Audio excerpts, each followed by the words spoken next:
Pranata Surapati begitu ya. Baik, di sini saya selaku penguji satu akan membacakan susunan kegiatan ujian proposal atas nama Mas Yudi Sausa Pranata Surapati pada pagi hari ini. Yang pertama adalah pembukaan, yang kedua adalah paparan proposal Mas Yudi Sausa selama nanti 15 menit. Yang ketiga adalah pertanyaan dari penguji 2, yang keempat pertanyaan dari penguji 1, kemudian selanjutnya sidang Dewan Penguji, dan yang terakhir penutup. Baik, untuk efisiensi waktu, marilah kita buka acara ujian proposal ini dengan berdoa menurut keyakinan masing-masing. Dipersilahkan.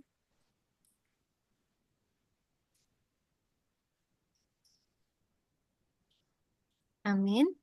Semoga nanti acara ini bisa berjalan lancar sampai dengan akhir dan memberikan kemanfaatan dan bernilai ibadah untuk kita semua. Selanjutnya, acara yang kedua adalah paparan proposal dengan judul uji aktivitas antibakteri ekstrak buah kapsen terhadap bakteri E. coli dan Lactobacillus bulgaricus. Sebelum Mas Yudi memaparkan, apakah proposal yang diserahkan kepada kami hard copy ini ada revisi? Sudah sesuai, Ibu. Sudah sesuai semua ya, baik. Eh, Kalau demikian, waktu dan layar saya persilahkan kepada Mas Yudi, waktunya 15 menit ya. Ya, Ibu. Saya izin share screen. Oke.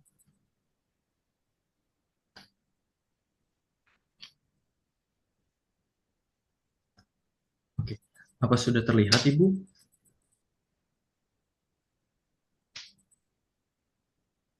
Ya, sudah. Silakan.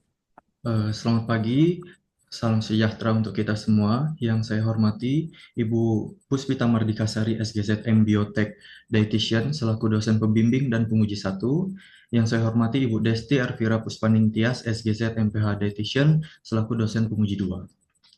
Pada pagi hari ini, izinkan saya untuk memaparkan proposal penelitian saya yang berjudul Uji Aktivitas Antibakteri Ekstrak Buah Kersen Muntinia calabura L terhadap pertumbuhan bakteri Escherichia coli dan Lactobacillus bulgaricus secara in vitro. Adapun daftar isi yang akan dibahas pada presentasi kali ini terkait latar belakang, rumusan masalah, penelitian, tujuan penelitian, manfaat dan keaslian penelitian, tinjauan dan kerangka teori, kerangka konsep, hipotesis penelitian, jenis penelitian, variabel dan DOP, serta pengolahan dan analisis data. Penyakit infeksi disebabkan oleh mikroorganisme patogen dan menjadi masalah utama kesehatan global. Salmonella typhus sering menyebabkan diare dan tifoid, yang mana bakteri ini dapat bertahan pada produk turunan susu hingga 1 tahun. WHO mencatat diare sebagai penyebab utama kematian balita dengan 1,7 miliar kasus setiap tahunnya. Penggunaan antibiotik sebagai terapi awal dalam menangani beberapa infeksi telah memicu resistensi antibiotik secara global, dengan perkiraan 10 juta kematian pada 2050 mendatang.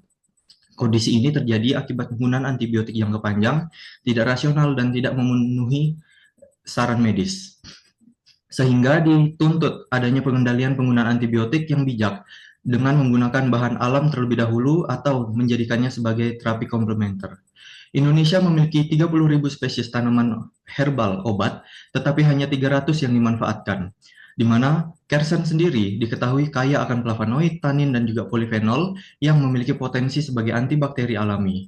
Molina dan teman-teman et al. Tahun 2023 menunjukkan buah Kersen menunjukkan efektivitas terhadap Salmonella typhi dengan zona hambat mencapai 2,277 cm, yang mana ini adalah kategori sensitif, dan juga studi lanjut lebih diperlukan untuk meneliti pengaruh terhadap bakteri komensal.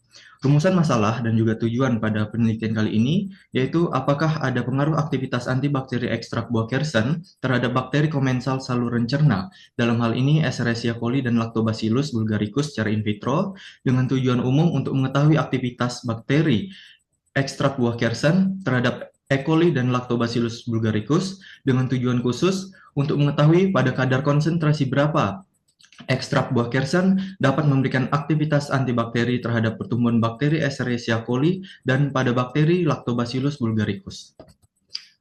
Adapun manfaat secara teoritis dan praktis, yaitu secara teoritis dapat menambah wawasan dan juga pengetahuan mengenai aktivitas antibakteri dan ekstrak buah kersen terhadap bakteri E. coli dan juga bakteri L. bulgaricus secara in vitro, dengan harapan dapat menjadi dasar pengembangan lanjutan dan dapat dipertanggungjawabkan.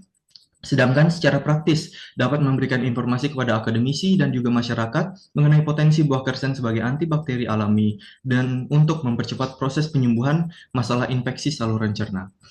Adapun keaslian penelitian yang telah dikaji dan menjadi dasar pada proposal ini antara lain Mariam tahun 2024, Molina tahun 2023, Ainon 2022, Olau tahun 2022, dan Melanti 2014. Lalu terkait tinjauan teori, kersen sendiri adalah tanaman yang berasal dari Amerika dan mudah dijumpai di Indonesia. Biasanya pemanfaatannya menggunakan bagian daun, bunga, dan juga batang.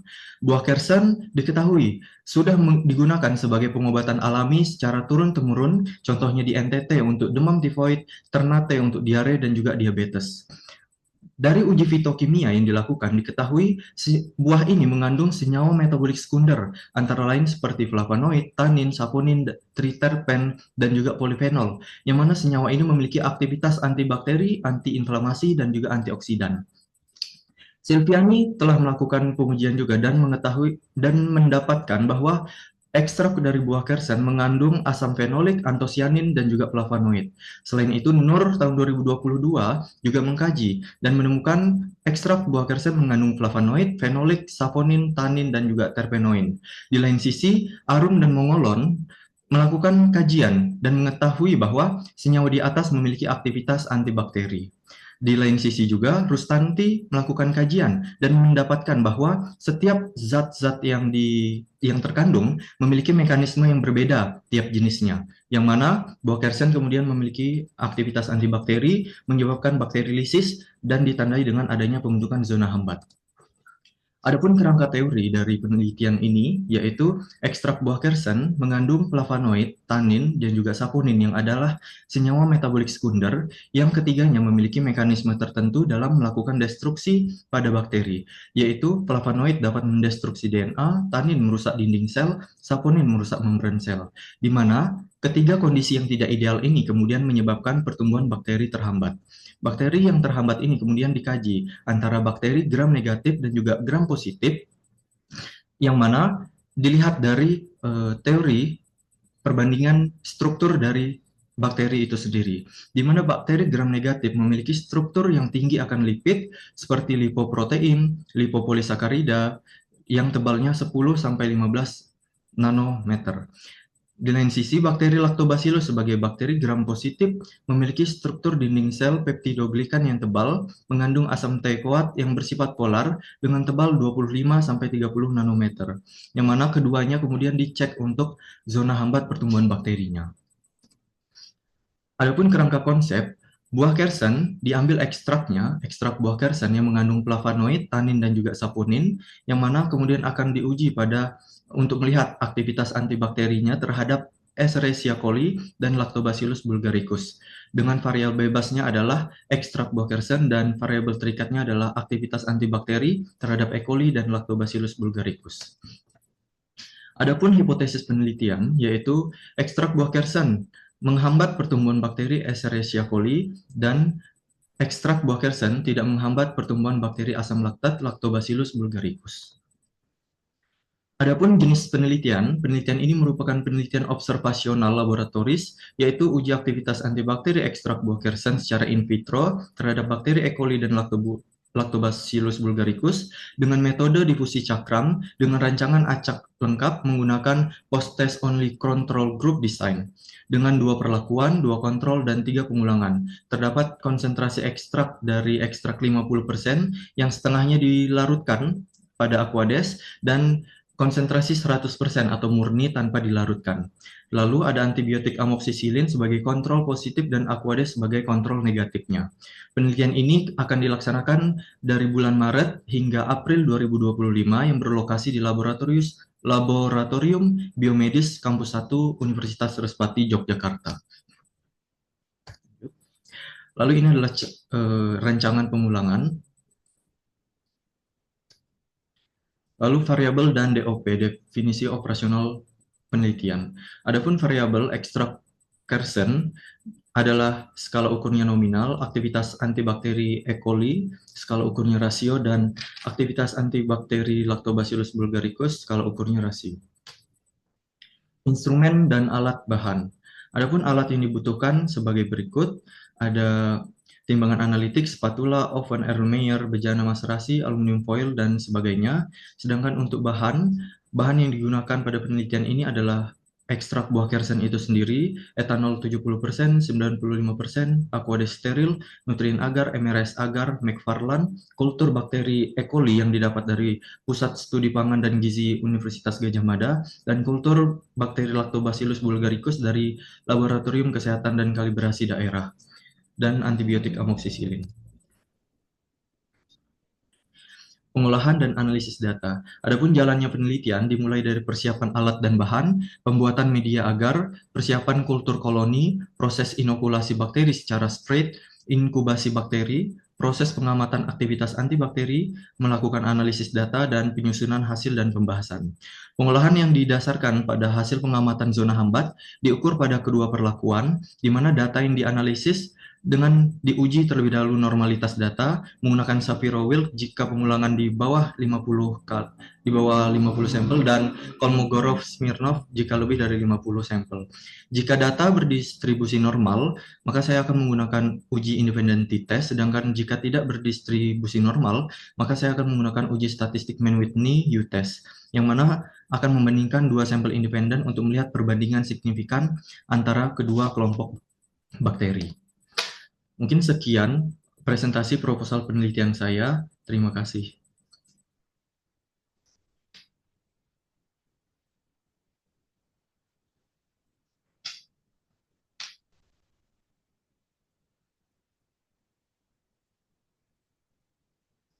Selanjutnya saya kembalikan ke Ibu Dika.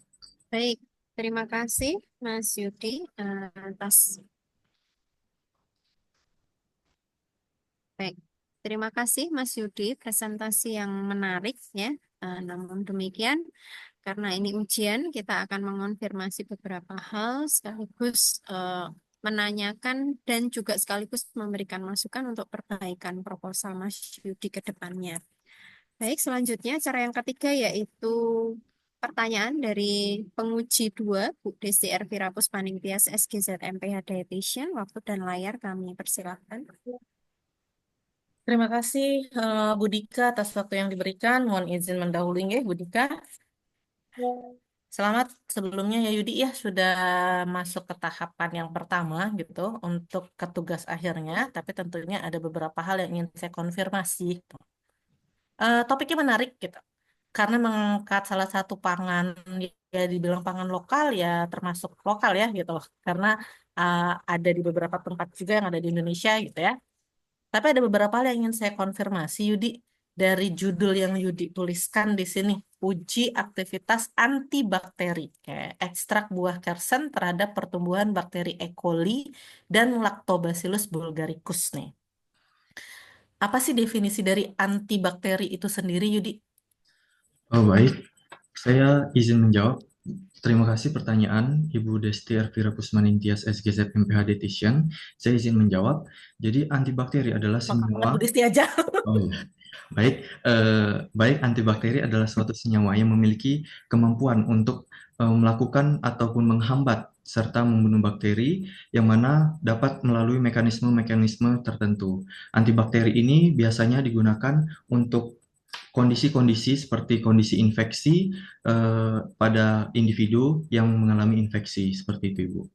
Contohnya penggunaan seperti antibiotik yang sudah lebih expert, sedangkan untuk antibakteri sendiri ini masih belum se-expert dari antibiotik itu sendiri. Seperti itu, Ibu. Oke, saya kunci dulu ya jawabannya ya. Tadi kan kata Yudi kan antibakteri ini melihat efektivitas dari penghambatan pertumbuhan bakteri gitu ya. Ya, bagaimana efeknya terhadap menghambat pertumbuhannya suatu bakteri. Berarti kalau dari judul yang Yudi tuliskan di sini, Antibakteri berarti dia punya anti penghambatan terhadap perkembangan Escherichia coli dan Lactobacillus bulgaricus gitu kah? Atau hanya Escherichia coli saja tapi tidak untuk Lactobacillus bulgaricus? Baik Ibu, saya izin menjawab terkait antibakteri. Pada judul ini memang ingin mengkaji terkait bagaimana sifatnya sebagai antibakteri terhadap Escherichia coli dan juga Lactobacillus bulgaricus. Namun di lain sisi juga kita eh, berpendapat dan juga dari kajian yang lain menemukan bahwa ada beberapa teori yang menyampaikan jika kedua bakteri ini secara gram berbeda sehingga sangat menarik untuk mengkaji bagaimana pertumbuhannya terhadap bakteri yang sifatnya adalah patogen gram negatif dan juga gram positif dalam hal ini Lactobacillus bulgaricus. Sehingga memang antibakterinya ini ditujukan untuk kedua bakteri itu sendiri, Bu, untuk melihat aktivitas antibakteri, bagaimana dia terhambat, lalu apakah sekiranya nanti ada perbedaan zona hambat ataupun hasil yang didapatkan, walaupun hipotesisnya adalah tidak menghambat, namun ada kemungkinan dapat menghambat jika konsentrasinya ditingkatkan, seperti itu, Ibu. Oke, kita masuk ke ini judul ya. Saya kunci dulu ya. Tadi kan jawabannya seperti itu. Masuk ke bagian pendahuluan. Nah, pendahuluan ini disusun secara sistematis. Saya suka rapi gitu ya. Alurnya terlihat gitu. Tapi balik lagi ke arah eh, tujuan yang judul yang Yudi sajikan di sini. Karena di bagian pendahuluan-pendahuluan awal, Yudi ini kan banyak mengangkat penyakit infeksi. Terkhusus yang diangkat itu adalah diare dan juga demam tifoid. Betul ya? Yang mana dia itu disebabkan oleh Salmonella typhi. Ya. Lalu eh, di poin-poin berikutnya Yudi kan membandingkan antara si antibiotik dengan data kenapa sih kok ini harus diangkat gitu. Karena alasannya oh kalau dia sudah resisten kan otomatis dia tidak akan berefek sehingga butuh yang dari alam gitu ya, yang sifatnya lebih antibakteri. Nah, di poin terakhir, paragraf terakhir dari pendahuluan Yudi sangat tiba-tiba sekali gitu. Yudi bilang seperti ini. Penelitian tanaman kersen umumnya lebih sering menggunakan batang dan daun, sedangkan kajian pada buah masih jarang. Lalu, sebagian besar penelitian berfokus pada aktivitas antibakteri terhadap bakteri patogen, sementara pada bal itu masih terbatas. Lalu, bagaimana pengaruhnya terhadap bakteri komensal? Apa kaitannya di antara bakteri komensal yang Yudi tuliskan di sini dengan kejadian penyakit infeksi di bagian latar belakang sebelum-sebelumnya? Baik, saya izin menjawab terkait kaitan bakteri komensal dengan latar belakang yang sebelumnya. Jadi, penyakit infeksi ini sebenarnya banyak sekali faktor yang Izin off cam ya, biar lebih stabil ya. Yudi oh iya, suaranya iya. soalnya tidak terdengar.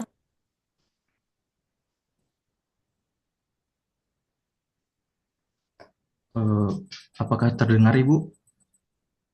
Oke, ya sudah. Tadi Iya. agak nge-lag. Saya izin off cam. Ya, Oke. silakan Yudi. Baik Ibu, untuk kaitannya dengan latar belakang yang saya angkat terkait penyakit infeksi, sebenarnya penyakit infeksi ini banyak sekali penyebabnya, entah dari luar, dari infeksi bakteri sendiri, ataupun juga kondisi ketika imunitas pada saluran cerna itu menurun, yaitu ketika adanya kondisi disbiosis. Pada seseorang yang mengalami infeksi bakteri, terutama dalam saluran pencernaan, tentu saja ini kemudian menyebabkan ketidakseimbangan dari mikroorganisme di saluran cerna. Sehingga pada penelitian ini saya ingin mengkaji bagaimana eh, buah kersen sendiri itu dampaknya terhadap bakteri patogen dalam hal ini Salmonella typhi dan juga E. coli yang bersifat patogen pada saluran cerna. Lalu saya juga ingin melihat jika nantinya ekstrak dari buah kersen ini memiliki aktivitas sebagai antibakteri untuk menangani penyakit infeksi, bagaimana kaitannya dengan bakteri asam laktat yang mana ini juga menguntungkan secara tidak langsung bagi saluran cerna. Seperti itu, Ibu. Oke, karena gini, eh, agak tiba-tiba gitu ya. Ketika di bagian awal-awal, Yudi ini kan banyak banget ngebahas tentang Salmonella typhi. Kayak berkaitan dengan diare, itu kan ya. Dan juga berkaitan dengan demam tifoid. Nah, di bagian latar belakang Yudi itu kebanyakan menceritakan tentang bagaimana Salmonella typhi itu mempengaruhi kejadian diare. Tapi saya tidak melihat gitu angka kejadian dari diare disebabkan karena disbiosis saluran cerna. Oke. Karena adanya ketidakseimbangan bakteri komensal gitu. Karena kan ketika E. coli-nya lebih tinggi daripada Lactobacillusnya mungkin akan lebih berisiko untuk diare. Sebenarnya kan seperti itu ya secara teori ya. Nah, nah, di sini saya belum menemukan kajian atau latar belakang yang menyampaikan bahwa eh, disbiosis atau ketidakseimbangan bakteri saluran cerna tadi, ada yang bakteri komensal yang tidak seimbang di antara E. coli dengan Lactobacillus bulgaricus, itu juga bisa menyebabkan terjadinya diare. Oke. Karena kan arahnya yang mau Yudi kaji adalah bagaimana Kersen itu bisa memberikan efek baik gitu kan, menurunkan jumlah meningkat zona hambat untuk laktobasilusnya rendah, zona hambat untuk E. coli-nya tinggi. Sebenarnya itu kan ya arahnya ya. Betul, Ibu. Tapi di sini belum ada nih latar belakang bahwa diare itu juga banyak disebabkan karena disbiosis gitu. Lebih banyak Yudi itu mengkajinya selewat di Salmonella typhi, ujuk-ujuk di paragraf terakhir tiba-tiba ada bakteri asam laktat. Nah, kan ini jadi suatu hal yang kenapa bakteri asam laktat yang dibahas awal-awal Salmonella typhi tuh kok tiba-tiba jadi bal ya gitu. Justru malah ketidakseimbangan dalam si bakteri komensal ini nggak dibahas lebih lanjut gitu sebagai penyebab terjadinya diare. Ya, karena kan sebenarnya kalau kita lihat yang mau dikaji kan bakteri komensalnya kan, Betul, Ibu. iya nggak Yudi? Betul kan ya? Antara E. coli dengan lactobacillusnya, gitu kan? Tiba-tiba di sini Yudi mau lihat balnya. Saya jadi agak begini. Kalau mau ngelihat balnya, logika saya, kalau ke bakteri asam laktat sebenarnya lebih lihat bagaimana jumlah koloninya gitu. Tidak zona hambat ya, karena kita lagi ngomongin antibakteri nih gitu. Jadi saya agak secara logika agak apa ya antibakteri tapi terhadap Lactobacillus bulgaricus gitu. Kalau antibakteri bayangan saya antibakteri Escherichia coli lah ya harusnya kan gitu. Tapi untuk Lactobacillus seharusnya dia tidak menjadi antibakteri dong. Justru kan seharusnya dia mendukung pertumbuhan dari si Lactobacillus dong. Tapi kan sekali lagi yang dilihat bukan pertumbuhan koloninya, tapi yang dilihat adalah zona hambatnya kan seperti itu. Kalau kita mau ngomong zona hambatnya, berarti kan kita harus mengkaji kenapa diare itu bisa terjadi? Oh, ternyata salah satunya diare bisa terjadi karena memang ada ketidakseimbangan bakteri komensal di saluran cerna. Ketika tidak seimbang jumlahnya, gitu kan, antara yang E. coli dan lakto, itu lebih memungkinkan untuk terjadinya diare. Sehingga nanti masuk ke zona hambat, itu menurut saya lebih masuk gitu, Yudi. Daripada Yudi langsung pada balnya gitu, masih terbatas gitu. Pada bal tapi mau lihat antibakteri kan saya jadi agak antibakteri tapi pada bal. Berarti dia anti pertumbuhan bal. Padahal kalau dia mau menjadi salah satu solusi antibakteri, harusnya kan balnya lebih tinggi ya daripada E. coli-nya. Paham maksud saya, Yudi ya? Paham, Ibu. Bisa ditangkap ya maksudnya ya. Eh, Jadi menurut saya bagian latar belakang perlu ditambahkan ya Yudi, kaitan antara bagaimana bakteri komensal ini berperan terhadap kejadian diare. Masukkan salah satunya ketidakseimbangan itu tadi gitu. Baru nanti di sini masuklah antibakteri terhadap bakteri patogen, benar gitu. Bakteri patogennya siapa sih? E. coli gitu loh. Tapi memang dibandingkan eh, kepada si bakteri Lactobacillus bulgaricusnya. Nah, itu nanti perlu dikaji lagi tuh antara latar belakang dengan rumusan masalah gitu. Nah, begitu masuk ke rumusan masalah, kan memang Yudi melihat pengaruh aktivitas antibakteri ekstrakersen terhadap bakteri komensal saluran cerna gitu kan, E. coli dan Lactobacillus bulgaricus secara in vitro. Oke, berarti kan fokusnya ke bakteri komensalnya.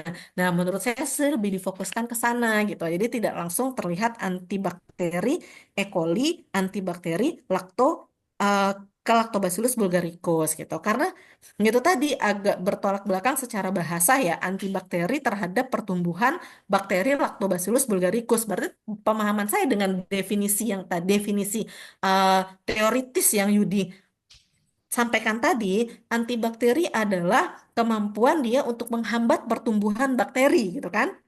Berarti di sini Kersen jadinya punya aktivitas antibakteri menghambat pertumbuhan Lactobacillus bulgaricus dong. Padahal kan sebenarnya harapannya dia tidak menghambat pertumbuhan Lactobacillus bulgaricus gitu. Nah, itu antara latar belakang dengan ketujuan nanti menurut saya sih perlu diklopkan lagi gitu ya supaya bisa terlihat gitu bahwa di sini lebih ke arah bakteri komensalnya. Oh, tambahin dikit lah teori-teorinya gitu ya. Iya, Bu. Terus di bagian keaslian penelitiannya banyak ya. Perbedaan penelitian dan persamaan penelitiannya juga sudah disampaikan gitu ya. Di bagian punyanya Molina memang sama-sama mengkaji E. coli dan laktobasi. Oh, perbedaannya yang punya Molina pakai Salmonella typhi, yang punya Yudi pakai E. coli dan Lactobacillus bulgaricus gitu ya. Nah, ini sih mungkin yang secara terminologi nanti bisa dikaji lagi ya, karena kalau saya lihat di beberapa judul, ada yang antibakteri, itu benar-benar antibakteri terhadap patogen. Di punyanya Mariam, itu antibakteri E. coli, antibakteri Salmonella typhi, antibakteri Vibrio cholera, antibakteri difteri, itu kan patogen semua ya. Jadi kan memang antibakteri nih gitu. Terus yang dipunyanya Molina, itu juga antibakteri terhadap Salmonella typhi gitu. eh yang dipunyai Ainun itu juga antibakteri terhadap Pseudomonas aeruginosa gitu kan. Yang Aloe itu juga antibakteri terhadap Staphylococcus dan Pseudomonas aeruginosa gitu. Nah, jadi agak membuat apa ya, agak ambigu aja kata-kata antibakteri tapi terhadap Lactobacillus bulgaricus gitu. Kalau antibakterinya terhadap E. coli sih oke tuh sejalan gitu. Karena 4 keaslian penelitian yang digunakan itu mostly adalah antibakteri terhadap patogen. Nah, bisa dipahami ya, Di ya. Nah, hanya satu nih punyanya yang Melanti yang dia eh, daya antibakteri ekstrak daun kersen terhadap Lactobacillus acidophilus gitu. Nah, mungkin bisa sejajarkan lagi definisi antibakteri itu sendiri dengan yang sifatnya itu menguntungkan gitu. Kalau untuk yang patogen saya setuju banget sih antibakteri gitu. Tapi ketika dengan antibakteri lactobacillus kok agak gimana ya antibakteri tapi terhadap lactobacillus gitu. Dengan sedangkan 4 keaslian penelitian Yudi yang lain tuh mostly itu membahas tentang patogennya gitu, bukan ke arah yang bakteri menguntungkannya. Nah, mungkin nanti kalau menurut saya lebih ke arah judul kali ya, yang harus lebih kita kiak-kiuk, oke, biar terlihat bukan antibakteri terhadap lactobacillus gitu. Saya agak gimana gitu dengan judulnya ya. Terus di tinjauan pustakanya eh, sudah cukup baik gitu ya, banyak gitu yang sudah Yudi tuliskan, termasuk untuk Kersen itu sendiri seperti apa, pemanfaatan buahnya, kandungan senyawa aktif, proses ekstrasi, dan sebagainya. Oke, terus di poin ke kerangka teori, kerangka konsep, dan hipotesis penelitian. Nah, di kerangka teori itu kan sudah disampaikan tuh bahwa ekstrak buah kersen ada flavonoid, tanin, saponin gitu ya. Efeknya masing-masing kalau untuk eh, menghambat pertumbuhan bakteri itu ada ke arah destruksi, merusak dinding sel, merusak membran sel gitu. Lalu ada keterangan pertumbuhan bakteri terhambat kayak di kerangka teori. Bisa disajikan kerangka teorinya nggak? Ada nggak tadi Yudi di sini? Ada Ibu, sebentar. Berikut Ibu. Eh,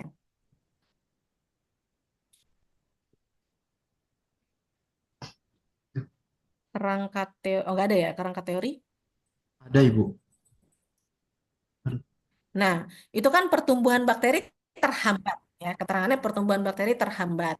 Ada bakteri E. coli, ada Bacillus bulgaricus. Terus dilihat zona hambat dari pertumbuhan bakterinya. Sekarang kita masuk ke kerangka konsep nih dan juga hipotesis. Di kerangka konsep itu ada keterangan tuh. Buah kersen akan dibuat menjadi ekstrak buah kersen. Di mana di sini dia menjadi variabel bebas. Lalu yang mau dicek itu adalah aktivitas antibakteri terhadap E. coli dan aktivitas antibakteri terhadap Lactobacillus bulgaricus. Sudah ya. Masuk ke hipotesis. Ada hipotesisnya ya. Ada Ibu. Hipotesis ekstrak buah kersen menghambat pertumbuhan bakteri E. coli. Ini ya. Yang kedua, ekstrak buah kersen tidak menghambat pertumbuhan bakteri asam laktat Lactobacillus bulgaricus. Tapi di bagian kerangka tinjauan teorimu itu tidak ada tuh yang mengarahkan bahwa Kersen itu bisa menghambat E. coli dan tidak menghambat Lactobacillus bulgaricus. Karena di kerangka teori, dua-duanya keterangannya adalah pertumbuhan bakteri terhambat gitu. Tapi di hipotesis, jadi satu menghambat, satu tidak menghambat. Itu kan suatu hal yang tidak sejalan gitu. Ketika kita membuat suatu tinjauan teori, ke kerangka teori, ke kerangka konsep, ke hipotesis, itu kan sejalan deh. Nah, di bagian tinjauan teori, saya belum menemukan, semoga tidak terlewat ya gitu. Saya belum menemukan nih bahwa memang di sini si Kersen ini arahnya tuh ada dugaan ekstrak atau enggak dari hasil-hasil penelitian yang sebelumnya gitu ya. Oke, ini bisa bisa meningkatkan atau tidak menghambat pertumbuhannya Lactobacillus bulgaricus gitu. Tapi ujuk-ujuk hipotesisnya tidak menghambat. Padahal di kerangka teorinya Yudi, di situ pertumbuhan bakteri terhambat. Paham maksud saya Yudi? Paham, Ibu? Nah, jadi kan ada ketidakkonsistensian di antara kerangka teori dengan hipotesis. Nah, itu gimana tuh Yudi? Oke, baik. Suara saya terdengar, Ibu? Terdengar, terdengar. Oh ya, baik. Jadi saya izin klarifikasi terlebih dahulu ya, Bu, terkait mengapa aktivitas antibakteri namun yang dikaji E. coli dan juga Lactobacillus. Jadi untuk referensi yang membahas terkait antibakteri terhadap bakteri yang patogen itu sudah sangat banyak sekali dan cukup mudah untuk didapatkan. Namun rata-rata masih jarang yang membahas terkait bagaimana efektivitasnya terhadap bakteri asam laktat. Pada penelitian-penelitian yang lain, itu memang fokusnya adalah sebagai antibakteri. Namun, jika saya membahasnya dalam lingkup gizi, maka tidak terlepas dari pangan. Jadi sesuatu yang kita konsumsi. Tentu saja sesuatu yang kita konsumsi itu kemudian jika dia membahas antibakteri, kita harus mengkaji bagaimana dengan yang patogen, tapi bagaimana juga dengan yang menguntungkan dalam hal ini BAL.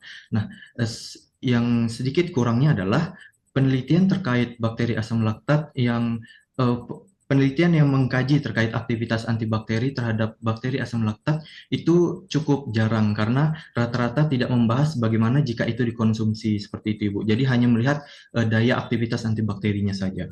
Lalu terkait yang kedua, terkait yang hipotesis tadi, hipotesis ini yang pertama menghambat, namun yang kedua tidak menghambat. Jika ditarik dari kerangka teori, memang saya tidak menjelaskan secara tertulis pada kerangka teori bahwa untuk Lactobacillus dia tidak menghambat. Namun saya menambahkan terkait adanya teori yang membahas jika struktur dari gram dari bakteri itu sendiri juga memiliki peran. Jadi bakteri yang E. coli karena dia lebih ke lipofilik, maka beberapa senyawa mayoritas itu sifatnya nanti adalah yang lipofilik. Jadi ketika bertemu dengan beberapa senyawa tertentu, dia menjadi mudah untuk melisiskan bakteri. Namun pada bakteri yang Lactobacillus ini dia lebih ke polar sehingga beberapa senyawa-senyawa antibakteri itu tidak bisa melisiskan dengan mudah. Walaupun pada beberapa penelitian lain juga dapat melisiskan seperti itu. Nah, pada hipotesis ini saya menuliskan tidak menghambat karena harapannya adalah jika dilakukan uji aktivitas antibakteri pada bakteri ini dia tidak menghambat atau setidaknya dia menghambat namun lebih kecil dibandingkan bakteri yang patogen seperti itu, Ibu. Lalu juga ada penelitian yang mengkaji bahwa mau ber, walaupun menggunakan senyawa bahan alam, dia juga tetap memiliki aktivitas antibakteri pada kedua belah bakteri. Namun jika konsentrasinya dirubah maka diturunkan, maka dia lebih menguntungkan terhadap bakteri yang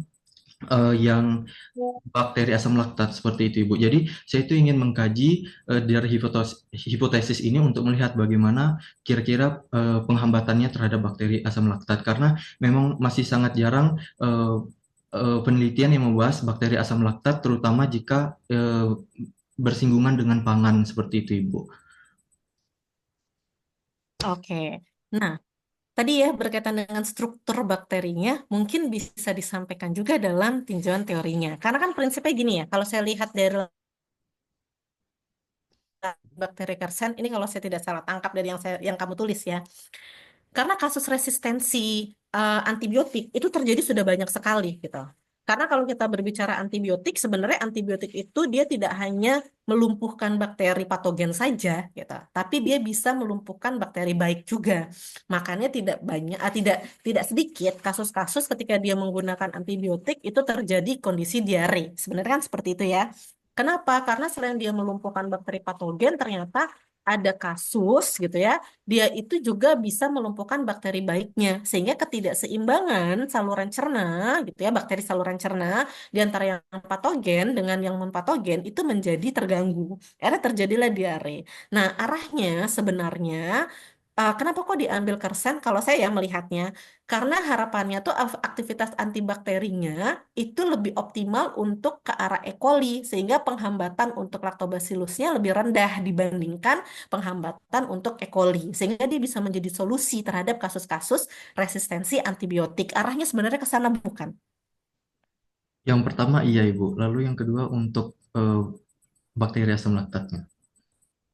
Nah, tolong bagian itu juga ditambahkan gitu loh. Jadi gayut gitu loh, Yudi antara nggak tiba-tiba bal gitu. Ngapain tiba-tiba bal gitu. Sedangkan latar belakangmu itu lebih lebih banyak ngomongin antibiotik, resistensi antibiotik, tapi tiba-tiba kebal gitu loh. Karena memang respon dari antibiotik itu tadi, dia tidak hanya menyasar bakteri patogen, tidak jarang dia tuh juga menyebabkan tadi rusaknya dinding sel pada bakteri yang non patogen. Akhirnya semakin terjadi ketidakseimbangan bakteri saluran cerna yang akhirnya bisa menyebabkan ke arah diare gitu. Nah, karena yang tadi kita di bidang gizi kita arahin juga ke bal, ini loh dia membantu mengoptimalkan gitu loh. Jangan sampai yang yang lebih antibakterinya itu setara antara yang lactobacillus dengan yang ke E. coli. Harapannya antibakteri untuk E. coli itu lebih tinggi dibandingkan antibakteri untuk Lactobacillus bulgaricus. Paham sampai sini? Paham Ibu, saya mau izin klarifikasi. Itu yang menurut saya belum tertuliskan ya Yudi ya. Kayak jadi harus tertuliskan gitu. Terus nanti ini masih ngomong sampai analisis statistik nih. Oh, Dari hipotesismu yang mau kamu bandingkan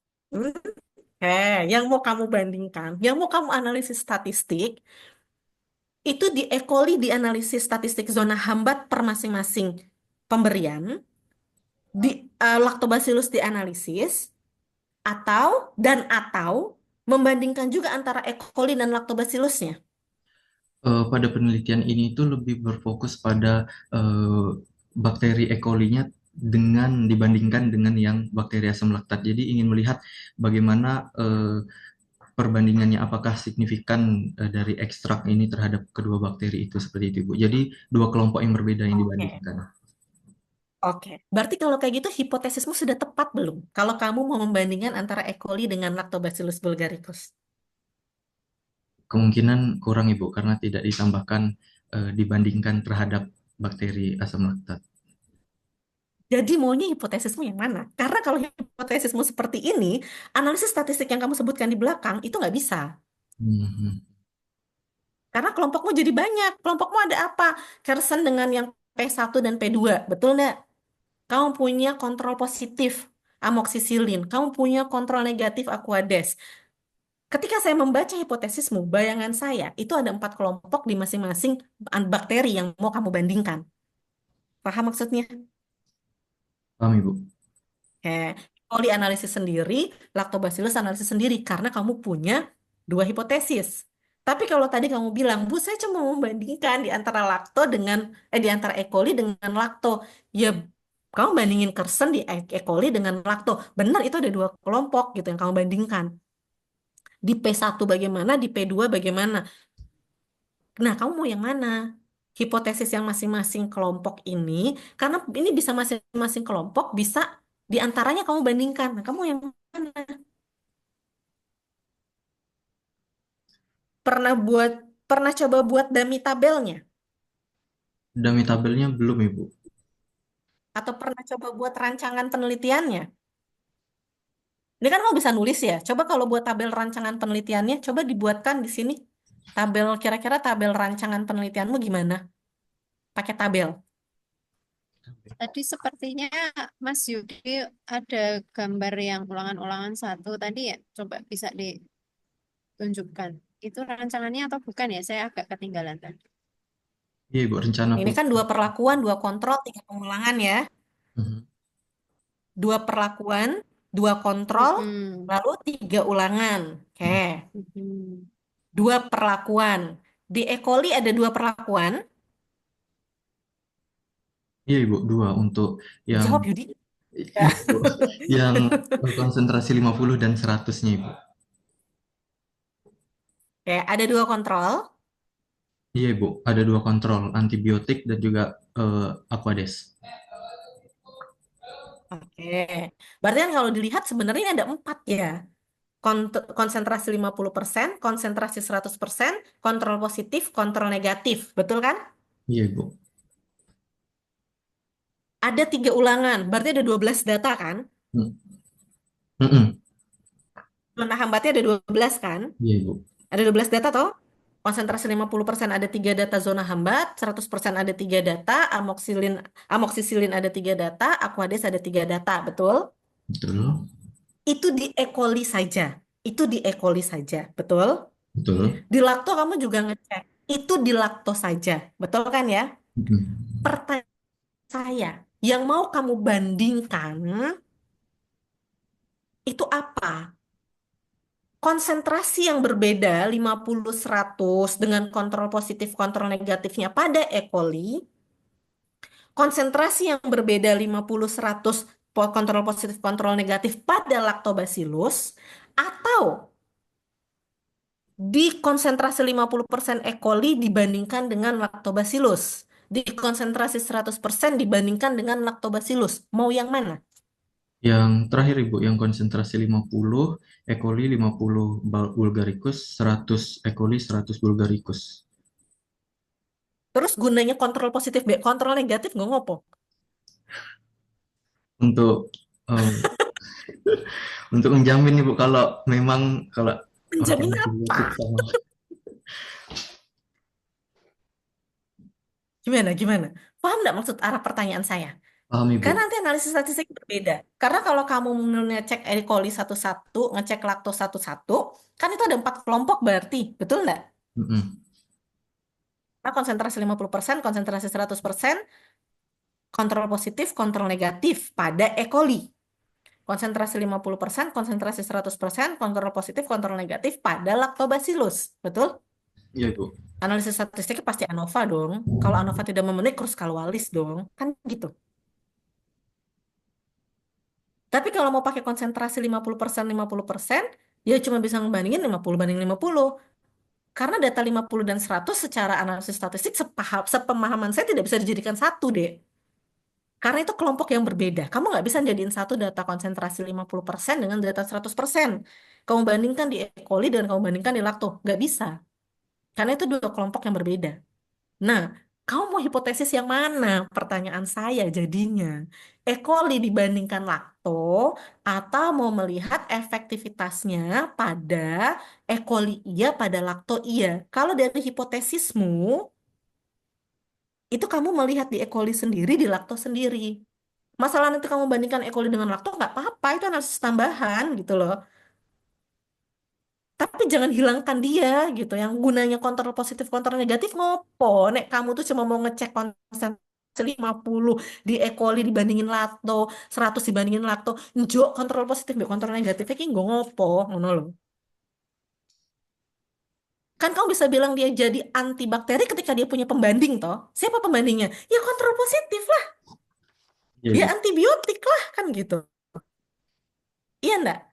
Iya, Ibu. Ketika dia tidak dikasih intervensi, siapa pembandingnya? Ya kontrol negatif lah. Kan kamu baru bisa bilang dia punya efektivitas antibakteri. Lah kalau nggak punya kontrol, gimana kamu bisa bilang dia punya efektivitas antibakteri? Paham maksud saya? Paham, Ibu, kalau dia tidak ada kontrol. Nah, menurut saya sih hipotesisnya tidak ada masalah. Hipotesis ini sudah oke gitu loh. Cuma begitu masuk ke analisis statistik nggak jadi oke. Gitu. Jelas sampai sini? Jelas, Ibu. Clear ya? Hipotesisnya tetap seperti ini nggak apa-apa gitu. Tapi sejajarkan dengan analisis statistikmu. Nanti kita sampai analisis statistik ya. Nah, sudah ya, clear ya hipotesis ya. Sudah, Ibu. Bandingkan tadi dulu data-datanya terkait dengan penghambatan karena sifat bakterinya, ketebalan dindingnya, dan sebagainya. Sehingga kamu bisa bilang nanti di hipotesis menghambat dan tidak menghambat. Tidak ujuk-ujuk menghambat dan tidak menghambat. Bahas berkaitan dengan zat-zat aktif gitu ya, terhadap penghambatan gitu. Berkaitan dengan karakteristik bakterinya. Tolong ditambahkan di tinjauan teori. Jadi ketika masuk ke kerangka teori, memang dia menghambat pertumbuhan. Tapi penghambatannya berbeda karena jenis atau karakteristik dari bakterinya.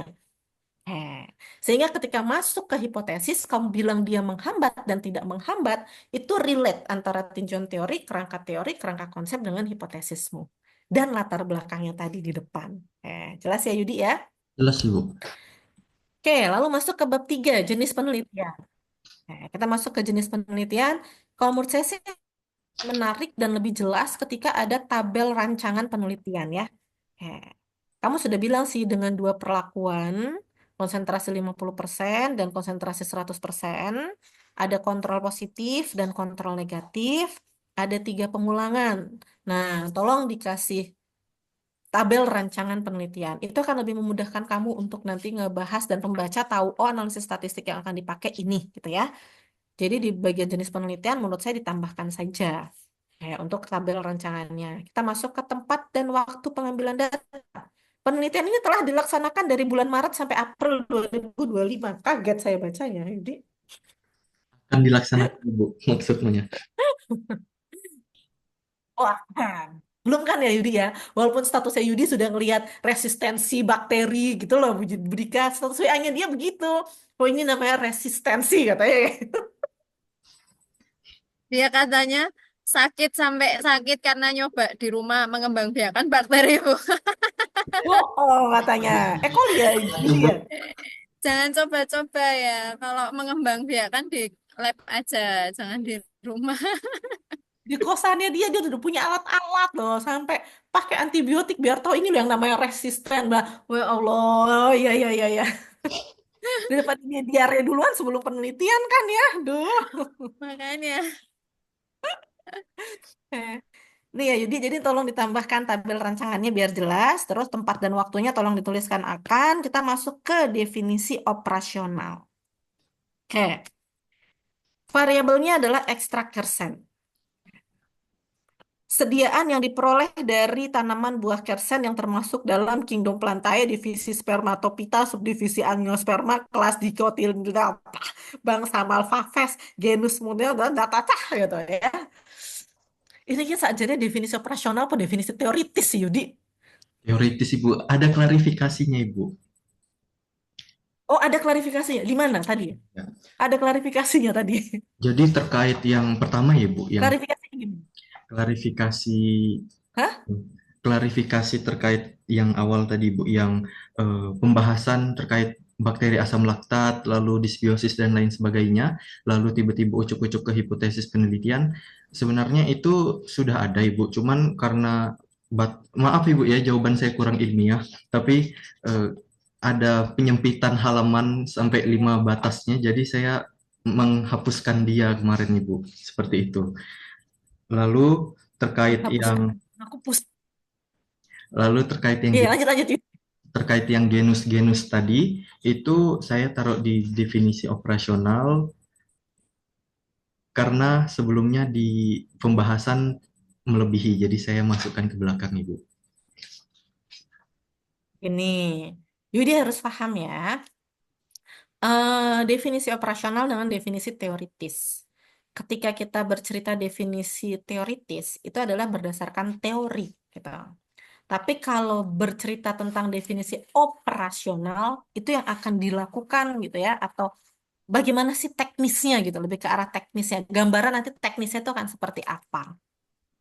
Ketika Yudi bilang dia itu diperoleh dari tanaman buah kersen, lalu termasuk dalam kingdom Plantae, Spermatophyta, lalu genusnya ini, kamu sejatinya ada analisis yang berkaitan dengan uji taksonomi biologi. Jadi benar-benar dicek tuh secara taksonomi benar nggak? Tuh. Kalau dia itu yang kamu maksud sesuai dengan nanti sampai ke genusnya dan sebagainya, gitu ya. Kalau enggak, langsung saja sih disebutkan, oh ternyata DO-nya di sini itu tuh sediaan yang diperoleh dari tanaman buah kersen, gitu ya. Terus kamu mau ngapain dia ini gitu? Oh, ternyata dia itu yang nanti akan diekstraksi dengan metode maserasi, dievaporasi gitu. Nggak usah ada keterangan dan mengandung senyawa flavonoid, tanin, dan saponin. Karena ketika kamu tulis itu, kamu memang harus ada teknis untuk membuktikan, oh apa iya dia ada tanin, ada saponin, ada flavonoid. Nggak usah nulisin itu menurut saya gitu. Langsung saja, sediaan yang diperoleh dari tanaman buah kersen dan telah diekstraksi dengan metode maserasi, dilanjutkan dengan evaporasi, dan ini tuh ada misalkan berapa berapa kategori, berapa jenis gitu. Ada yang 50%, ada yang 100%, misalkan seperti itu.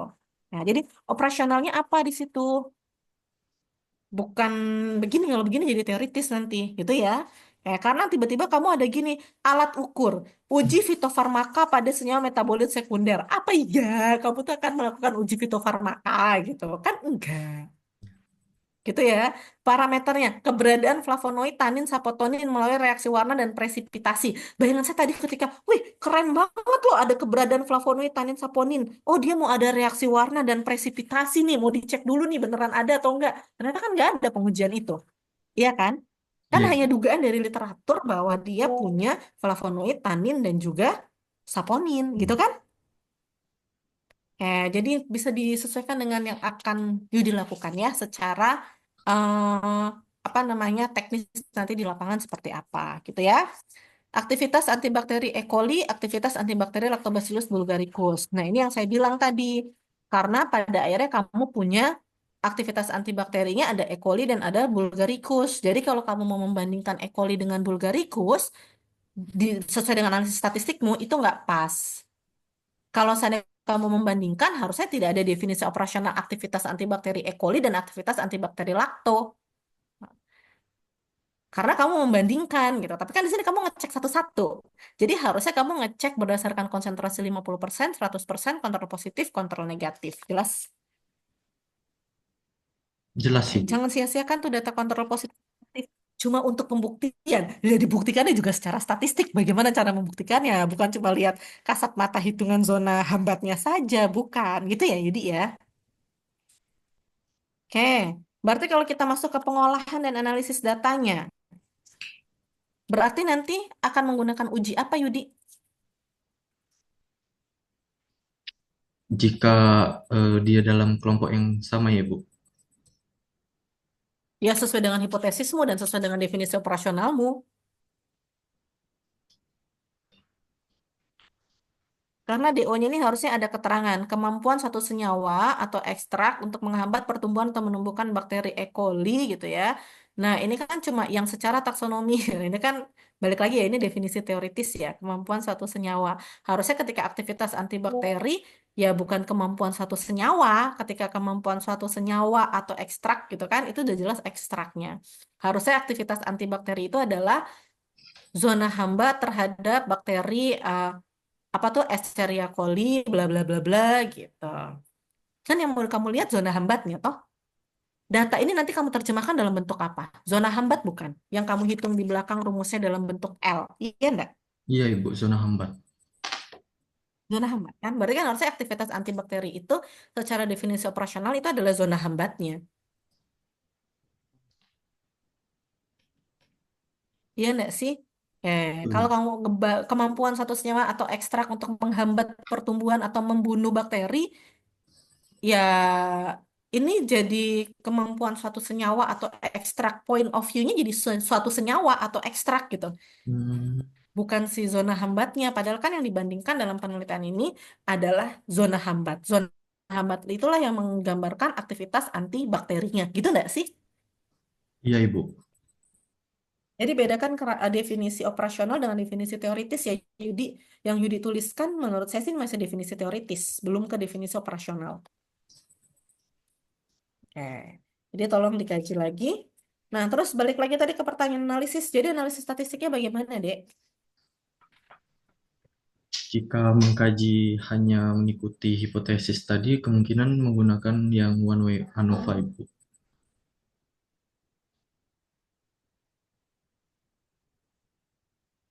Oke. One way ANOVA pada E. coli. Kalau tidak memenuhi berarti pakai uji penggantinya ya, uji alternatif. One way ANOVA pada lakto. Boleh nggak kalau akhirnya kamu membandingkan antara E. coli dengan lakto? Boleh, bandingkan satu-satu gitu. Tapi kan yang dibandingkan kontrol konsentrasi 50% di E. coli dibandingkan dengan konsentrasi 50% di lakto. Konsentrasi 100% di E. coli dibandingkan dengan konsentrasi 100% di lakto. Kan seperti itu. Kontrol positifnya ya kalau dibandingkan juga ya oke, kontrol negatifnya dibandingkan juga oke kan kayak gitu. Jadi untuk tahu, oh ternyata pada kontrol positif gimana, kontrol negatif gimana. Tapi point of view utamanya bagaimana aktivitas antibakterinya dia dibandingkan kontrol positif, kontrol negatif di E. coli dan di Lactobacillus bulgaricus. Tapi kamu juga bisa membandingkan antara E. coli dengan Lactobacillus bulgaricus karena ada ketidaksesuaian di antara hipotesis dengan dengan definisi operasional dengan pengolahan data kalau kamu hanya membandingkan E. coli dengan laktonya saja gitu. Hipotesismu dengan apa namanya variabel hipotesis dan juga definisi operasionalnya itu kan kamu lihat satu-satu. Kecuali ya kalau kamu mau bilang nih uh, uji aktivitas antibakteri ekstrak buah kersen terhadap pertumbuhan bakteri komensal secara in vitro. Kamu buatlah di situ aktivitas apa namanya? Aktivitas antibakteri ya variabel tergantungnya aktivitas antibakteri pada bakteri komensal. Nah, kamu membandingkan langsung E. coli dengan si lakto nggak jadi masalah menurut saya. Nah, tapi kalau seandainya kamu punya hipotesis satu-satu, ya langsung kamu bandingkan antara E. coli dengan lakto, apalagi kamu cuma membandingkan dua ini doang, konsentrasi 50 dan 100 tanpa melihat kontrol positif dan kontrol negatifnya, kok menurut saya sayang ya. Penelitiannya datanya banyak, bisa diolah dengan bagus, dieksplor lebih lanjut, tapi kamu cuma eksplor di tahapan 50-50, 100-100 gitu. Itu perlu dipikirkan lagi. Itu ya, Yudi ya. Baik, Ibu. Saya izin bertanya, Ibu. Itu mungkin itu sih Budika Baik, terima Ibu. dari saya. Baik, Bu Desti, terima kasih banyak masukannya. Banyak sekali ya, Mas Yudi ya. Kayaknya kemarin kita diskusi udah aja nih, udah maju aja, ini udah oke gitu ya. Tapi beruntung ya, artinya ujian proposal ini memang tujuannya menyempurnakan penelitian Anda sebelum jalan gitu ya. Dengan banyak masukan ini jadi lebih apa? Lebih mantap lagi untuk nanti disempurnakan begitu. Suara saya kurang terdengar atau Jelas, Budika. Baru jelas, Ibu. oh jelas ya? Iya, baik. Terima kasih Bu Desti ya. Ini memang kemarin beberapa hal terlewat ya dari pengamatan saya dan memang juga baru ngeh juga ya ketika tadi disampaikan Bu Desti ya, terutama terkait dengan disbiosis ya di latar belakang ya Mas Yudi ya. Betul, Ibu. Jadi awalnya tuh memang idenya idenya karena si Kersen ini punya efek antibakteri gitu di banyak patogen. Nah, terus nek kalau di bakteri komensal gimana kan gitu ya. Mm-mm. Gitu. Tapi memang nggak ada salahnya ya. Jadi nanti Mas Yudi akan lebih menggambarkan lagi ketika nanti Mas Yudi membahas disbiosis dulu. Jadi pentingnya bakteri, keseimbangan mikroflora di saluran cerna itu pentingnya apa gitu Mm-mm. ya. Jadi dibahas dulu di latar belakang, baru ngomongin kalau di banyak penyakit infeksi seperti diare itu ada resistensi antibiotik. Kemudian salah satu apa alternatifnya adalah dengan ekstrak kersen yang memang sudah terbukti efektif di banyak patogen. Baru nanti kita lihat lah bagaimana kalau itu di bakteri komensal, E. coli dan BAL gitu ya. Apakah juga itu menghambat begitu ya? Kira-kira di bagian latar belakang ini ada yang mau dikonfirmasi atau masih bingung dengan arahannya, Mas Yudi? Untuk yang latar belakang sudah jelas, Ibu. Jadi nanti saya akan mengembalikan lagi pembahasan saya yang terkait bakteri asam laktat apa, lalu bagaimana kondisi disbiosis itu. Hmm. ya. Nah, walaupun nanti tetap kita akan melihat di E. coli juga, tapi itu bagian dari bakteri komensal ya, yang nanti juga akan berpengaruh di keseimbangan saluran cerna. Kemudian berkaitan dengan hipotesis ya tadi. Oh ya, kerangka teori. Ya, di kerangka teori sebenarnya kalau di keaslian penelitian ini sudah ada ya yang mengecek di Lactobacillus acidophilus ya Mas Yudi. Sudah Ibu, tapi Hasilnya gimana tuh? untuk yang di bakteri Lactobacillus acidophilus itu hasilnya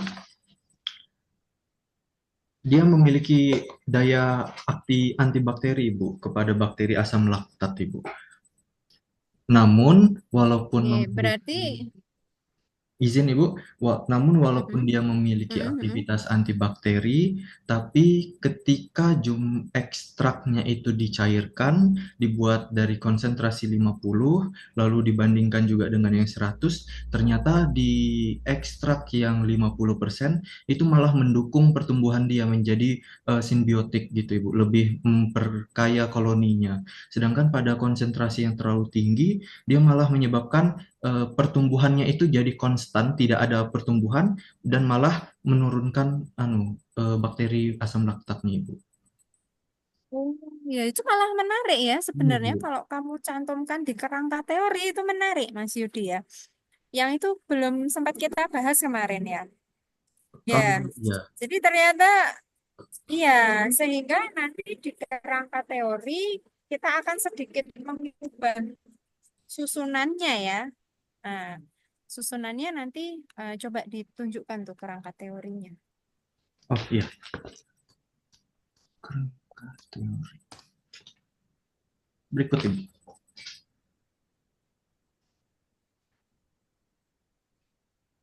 Kerangka teori Iya, Ibu. sebelumnya. Ya. Nah, kemarin karena belum ada informasi yang Lactobacillus acidophilus ini, sehingga kita arahkan yang destruksi, merusak dinding, merusak membran, itu arahnya ke pertumbuhan bakteri terhambat semua, kan gitu ya. Nah, kalau seperti itu, berarti nanti bisa kita pisahkan, Mas Yudi.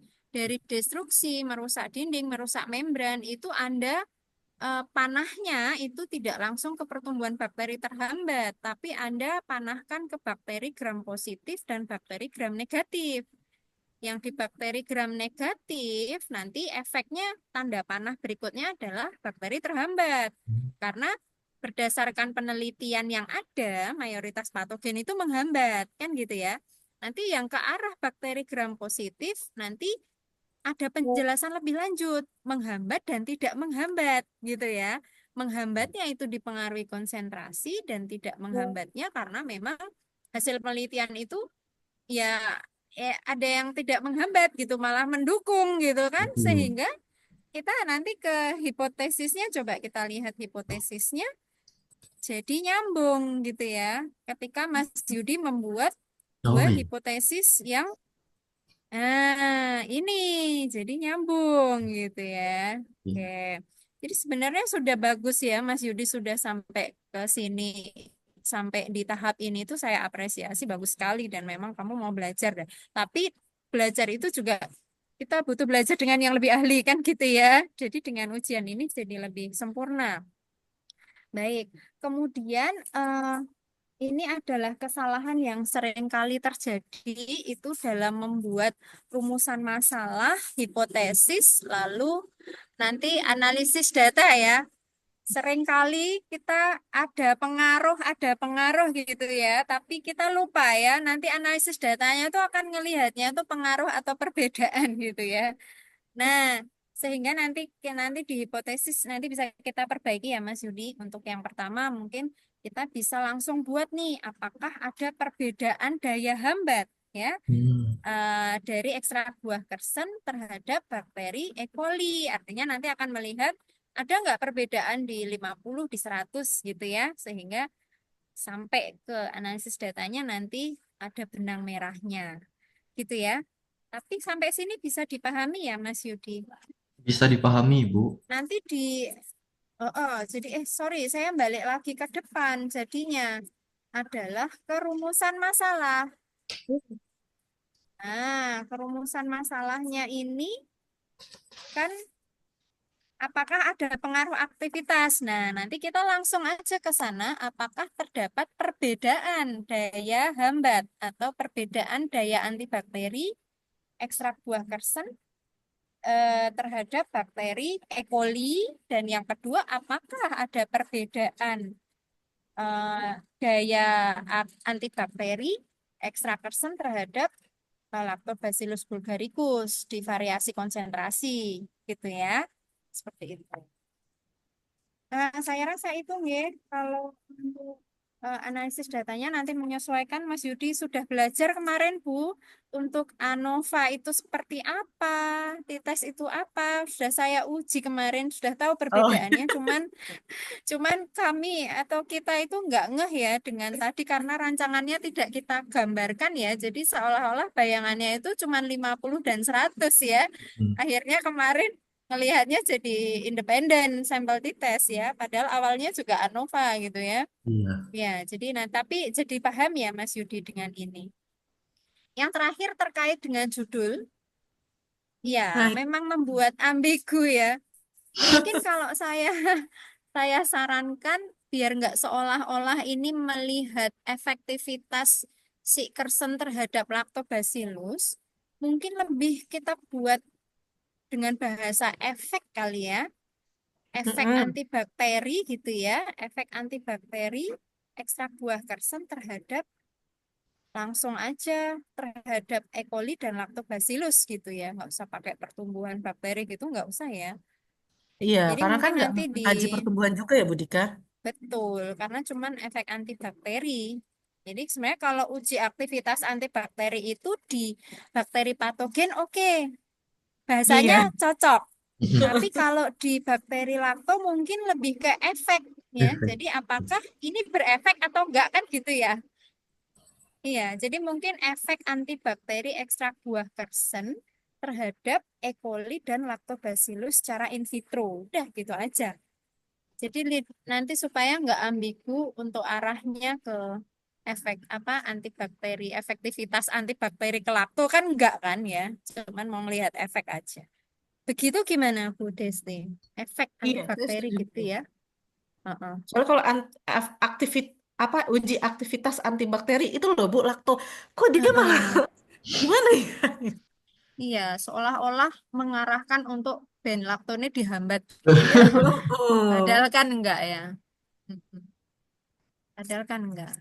Ya, mungkin itu ya pelengkap dari saya. Nanti untuk kita perbaiki lagi, kita poles lagi biar benang merahnya kelihatan. Nanti kita saat revisi ya, Mas Yudi ya. Selanjutnya adalah sidang penguji ya. Mungkin Mas Yudi bisa buatkan breakout room untuk kami berdua, biar kamu Iya, nggak Bu. usah keluar. Sudah saya buatkan, Ibu. Sebentar, ya.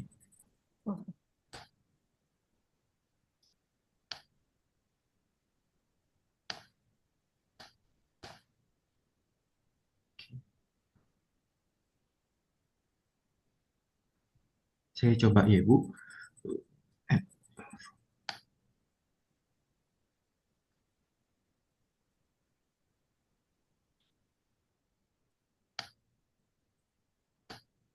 oke.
diskusi panjang lebar.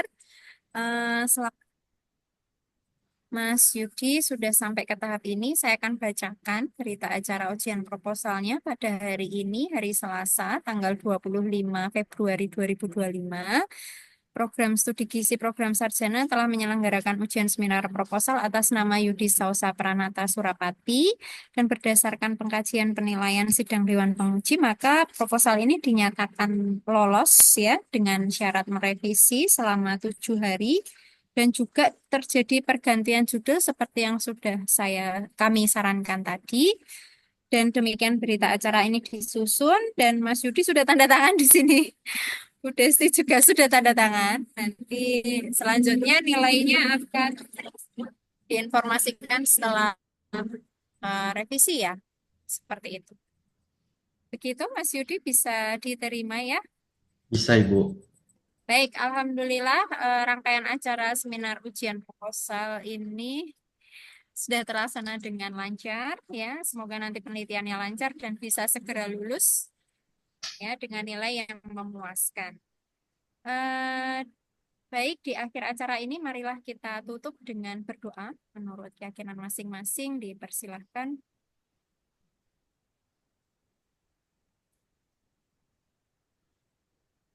Alhamdulillah, semoga ini menjadi jalan jariah kita ya, Bu Desti. Terima kasih atas kehadirannya pada pagi hari ini hingga selesai, dan selamat kepada Mas Yudi. Saya dalam membawakan eh, rangkaian acara ini mohon maaf apabila banyak kekurangan.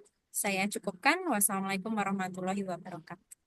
Waalaikumsalam warahmatullahi Terima kasih, wabarakatuh. Ibu. Terima kasih Bu Dika. Terima Selamat ya kasih. Yudi ya. Terima kasih, Bu Desti. Selamat Terima Julid kasih, ya. Monggo, Ibu. selamat melanjutkan aktivitas. Ibu. Ya, sama-sama.